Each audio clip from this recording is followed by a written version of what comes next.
পাহাড়, নদী, শহর, নগর সবখানে আছি। আল্লাহর রহমত, মা বাবার দোয়া আর আপনাদের ভালোবাসা নিয়ে বাঁচি। হ্যালো এভরিওয়ান, হামিদ কল্লোল পেজে আপনাদের সবাইকে স্বাগতম। আর আমি এখন আছি কক্সবাজার জেলার মহেশখালীর রাখাইন বৌদ্ধ মন্দিরে। আমি রাখাইন বৌদ্ধ মন্দির থেকে আপনাদেরকে বিভিন্ন সুন্দর সুন্দর দৃশ্যগুলি ঘুরে ঘুরে দেখাবো, সাথেই থাকুন। প্রিয় দর্শক বন্ধুগণ, যারা মহেশখালীতে বেড়াতে এসেছেন অথবা রাখাইন বৌদ্ধ মন্দিরে আসেননি, তারা আসলে মহেশখালীকেই ভালোভাবে দেখেননি। তো এখন দেখুন, আমি দেখাচ্ছি। আমি যে সুন্দর একটি মূর্তির সামনে দাঁড়িয়ে আছি, একটা বুদ্ধের মূর্তি। তার পাশে দেখুন কি সুন্দরভাবে কতগুলো গাছগাছালি আছে, তারপর উপাসনার জিনিসপত্র আছে। দেখুন কত সুন্দর সুন্দর এখানে ফুল দিয়ে সাজানো হয়েছে। এগুলো সবই তাদের উপাসনার জিনিস। আর ওইটা হলো বিশাল উপাসনালয়। তো বন্ধুগণ, দেখতে থাকুন, আমি ঘুরে ঘুরে আপনাদেরকে দেখাচ্ছি মহেশখালী রাখাইন মন্দিরের সুন্দর সুন্দর স্থাপনাসমূহ।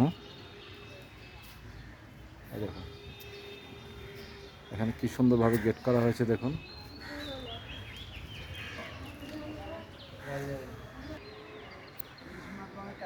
রাখাইন মন্দিরের সামনে যে দেখুন বিশাল বড় এক তেঁতুল গাছ। এটা হলো একটি ঐতিহাসিক তেঁতুল গাছ, প্রাচীনতম একটি বৃক্ষ। তেঁতুল হয়েছে অবশ্যই, দেখুন খেয়াল করে অনেকগুলো তেঁতুল হয়েছে। তেঁতুল গাছটা অনেক দিন ধরে আছে। এত পুরাতন তেঁতুল গাছ আসলে সচরাচর এলাকায় খুব কম দেখতে পাওয়া যায়। মহেশখালী আসলে রাখাইন মন্দিরের সামনে গাছটি দেখতে পাবেন। তারপরে আরও আসেন, আপনাদেরকে আরও এই একটা আছে তেঁতুল গাছ আছে একটা।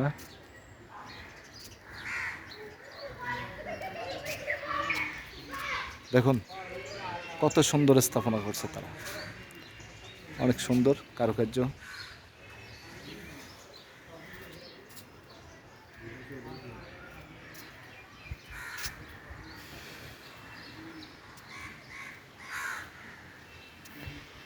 আপনাদেরকে এখন চমৎকার একটি জিনিস দেখতে নিয়ে যাব।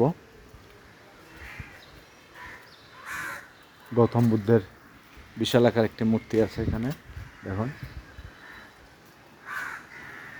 এই যে দেখুন, দূর থেকে দেখুন, তা দেখা যাচ্ছে। বেশি কাছাকাছি গেলাম না।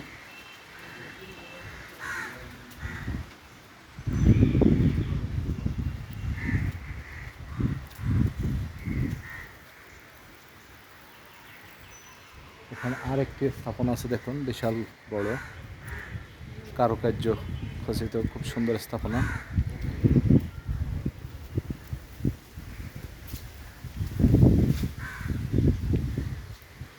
পড়তে পারেন কি লেখা আছে এখানে।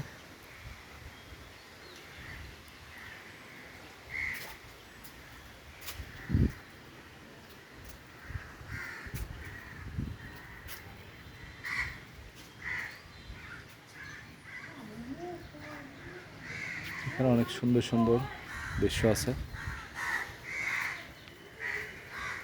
তো প্রিয় বন্ধুগণ, অনেকক্ষণ অনেক কিছু দেখানোর চেষ্টা করলাম।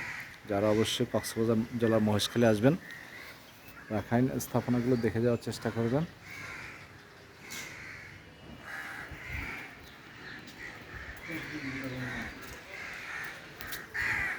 এই দেখুন এখানে একটা স্থাপনা আছে।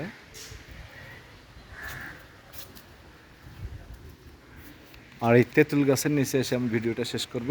দেখুন কত সুন্দর তেঁতুল গাছ।